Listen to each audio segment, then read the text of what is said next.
عزیز ساتھیو، تزکیہ نفس میں اور ظاہر و باطن کی اصلاح میں اور تصوف و سلوک میں معاملات کی درستگی کو بڑا دخل ہے۔ یعنی اگر کوئی شخص بظاہر اللہ کا ذکر تو کرتا ہے، تسبیحات بھی پڑھتا ہے، نوافل بھی پڑھتا ہے اور اپنی جگہ نمازیں بھی پڑھتا ہے، لیکن اس کے معاملات ٹھیک نہیں۔ اور معاملات کا مطلب یہ ہے کہ دنیا کی ضرورتیں وہ کس طریقے سے اور کہاں سے پوری کرتا ہے اور کس طریقے سے خرچ کرتا ہے، تو یہ معاملات اگر اس کے درست نہیں ہے تو اس میں سلوک کے نام کی کوئی چیز نہیں۔ جب اس کے معاملات بھی ٹھیک ہو جائیں عقائد اور عبادات کے ساتھ، تو تب یہ ظاہر و باطن کا اصلاح کرنے والا ہے اور یہ شیطان کے نرغے سے محفوظ رہ سکتا ہے۔ ہمارے امام ابو حنیفہ رحمہ اللہ کے شاگرد امام محمد رحمہ اللہ سے کسی نے پوچھا کہ آپ نے فقہ کی کئی کتابیں لکھی ہیں لیکن آپ نے تصوف میں کوئی کتاب نہیں لکھی، تو امام محمد رحمہ اللہ نے جواب دیا کہ کیوں نہیں لکھی تو ہے۔ اور شخص نے سوال کیا کہ وہ کون سی کتاب ہے؟ امام محمد رحمہ اللہ نے فرمایا کہ یہی جو حلال و حرام یعنی فقہی احکام ہے، معاملات، اس پر جو میں نے کتاب لکھی ہے یہی ہے۔ اور اس مختصر سے جواب کے اندر انہوں نے سائل کے سوال کو سمیٹا اور اس میں اشارہ اس بات کی طرف تھا کہ اگر کوئی شخص حلال و حرام میں تمیز کرتا ہو، حلال کو اختیار کرتا ہو اور حرام سے بچتا ہو، تو یہی اس کا تزکیہ ہو چکا ہے، اس کا دل صاف ہے۔ جس شخص کے اندر یہ چیز موجود ہو کہ وہ کسی کے مال کو بے جا اٹھائے، مثلا وہ کسی کے ساتھ ملازم ہے اور اس کے دفتر و دکان میں کام کرتا ہے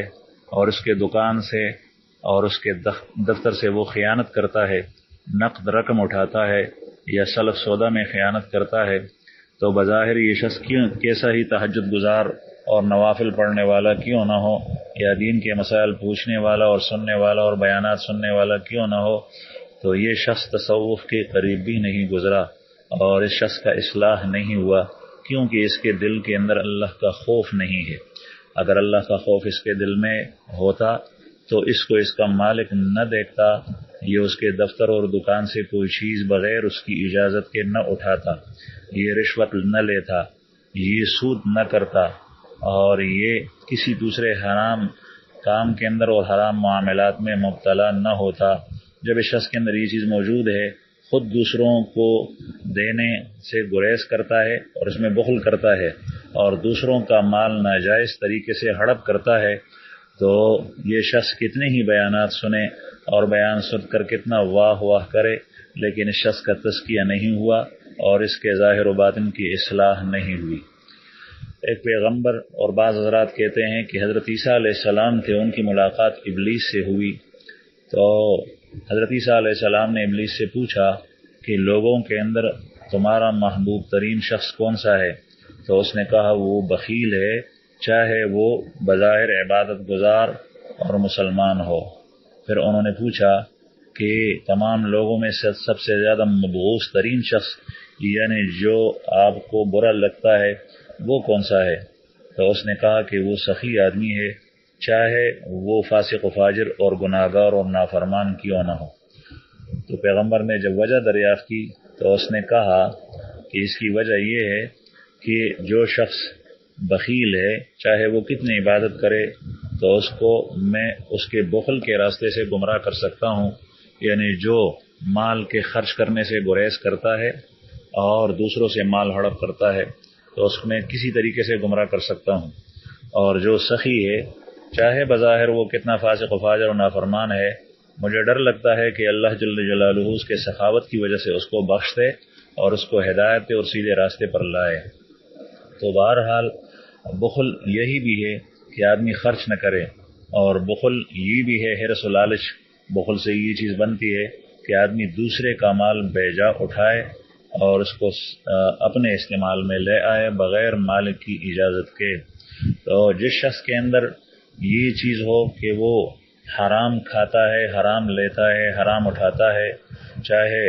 وہ دوسرے کا مال چوری چپ کے اٹھانا ہو، بغیر اس کی اجازت کے اٹھانا ہو، سود اور رشوت کی صورت میں ہو، تو اس شخص کے اندر خوف خدا نہیں ہے۔ اور جس شخص کے دل میں اللہ جل شانہ تقوی اور اللہ کا ڈر نہیں ہے، تو ظاہر ہے کہ وہ صوفی کیسے بن سکتا ہے، وہ انسان نہیں ہے، اس لیے کہ دوسرے کا مال ناجائز طریقے سے اٹھانا یہ حیوانات کی صفت ہے کہ ایک حیوان دوسرے حیوان کی چیز کو اٹھاتا ہے اور دوسرے کا حق مارتا ہے، اس کو تمیز ہی نہیں ہوتی، اس طریقے سے شخص میں تمیز نہیں ہے۔ بہرحال معاملات کی صفائی انتہائی اہم چیز ہے۔ حضرت عمر بن عبدالعزیز رحمہ اللہ کے پاس ایک شخص آیا، اسی وقت وہ شخص بیٹھا رہا تو امام عمر بن العزیز رحمہ اللہ زمانے کے اندر چونکہ یہ لائٹ اور یہ بجلیاں وغیرہ یہ نہیں تھی، یہ بلب وغیرہ نہیں تھے، دیا جل رہا تھا، اور عمر بن العزیز رحمہ اللہ امت اور رعایا کے کام میں مصروف اور مشغول تھے۔ تو جب اس سے فارغ ہوئے تو شخص کی طرف متوجہ ہونے کے ساتھ ساتھ فوراً اس دیے کو اس نے بجھا دیا۔ تو اور بسا اوقات کھانے کے اوپر جو ہے وہ اس کو بجھا دیتے تھے۔ تو کسی نے پوچھا کہ یہ کیوں؟ انہوں نے جواب دیا کہ اصل میں یہ دیا جو جل رہا تھا یہ بیت المال کا ہے، اور میں رعایا اور قوم کی خدمت میں لگا ہوا تھا تو اس کے جلانے کی مجھے اجازت دی، اور جب ہم آپس میں گفتگو کرتے ہیں یہ ہمارا ذاتی مسئلہ ہے تو اب اس کے جلانے کی اور اس سے روشنی اور اس سے استفادہ کرنے کی مجھے اجازت نہیں ہے، اس لیے میں نے اس کو بجھا دیا ہے۔ اور اس کا یہ ہے وہ چیز کہ آدمی دوسرے کے حق میں تصرف ناجائز طریقے پر نہ کرے۔ دفتر سے قلم اور کاغذ اٹھانا یہ بھی خیانت ہے، اور روپے پیسے تو دوسری بات ہے کہ اگر ایک آدمی ایک ورق بھی اٹھائے یہ بھی خیانت کی بات ہے۔ ہمارے اکابرین میں، اسلاف میں، اور آج کل کے اس دور کے اندر بھی اس قسم کی مثالیں الحمدللہ بہت زیادہ موجود ہیں کہ وہ معمولی چیزوں کے اندر بھی جس کی بظاہر اجازت ہوتی تھی اور ہو سکتی تھی لیکن بغیر تصریح کے ان چیزوں میں وہ احجار کرتے تھے، ان کو نہیں اٹھاتے تھے۔ تو عرض کرنے کا مطلب یہ ہے کہ معاملات کی صفائی انتہائی ضروری ہے۔ ہر شخص اپنے معاملات کو دیکھے کہ میرا معاملہ شریعت کی روح سے ٹھیک ہے اور اس کا طریقہ بھی ٹھیک ہے، اور میرے مال کے حاصل کرنے کا طریقہ یہ حرام تو نہیں ہے، اور میں نے یہ چیز جو میں نے اٹھائی ہے اور میرے پاس پڑی ہے اور میرے جیب میں ہے اور میرے پاس جو پیسے ہیں یہ میں کہیں کسی کے حق میں بے جا تصرف تو نہیں کر رہا۔ اللہ تعالی ہمارے معاملات کی درستگی فرمائیں اور ہمیں اپنے خوف نصیب فرمائیں، آمین۔